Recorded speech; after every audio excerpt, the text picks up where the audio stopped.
réclamée par l'ACPI, Simone Babo pourrait avoir franchi une ligne rouge ce samedi soir à l'issue de la journée de vote de la présidentielle. En effet, après l'échec de l'initiative du Sud-Africain Thabo Mbeki auprès de l'Union africaine, l'ex-première, à travers une vidéo diffusée sur Internet, a appelé à la mise en place d'un gouvernement de transition considérant que cette journée de vote, pourtant suivie dans 81% des bureaux de vote du pays selon les premières estimations des observateurs, n'en a pas été une.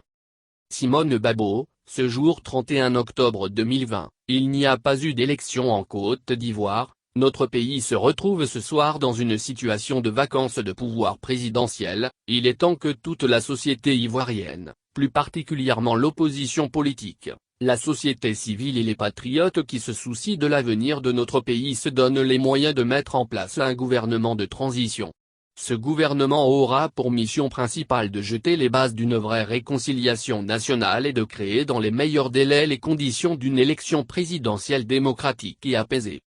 Dans l'attente des résultats, alors que le parti au pouvoir s'est félicité de la participation des électeurs, que l'AC a noté un engouement, et que l'opposition satisfaite du suivi de son mot d'ordre, dénombre 12 morts, reste à savoir si la sortie de Simone Babo ne sera pas qualifiée, par les autorités ou l'ACPI, comme une infraction pénale.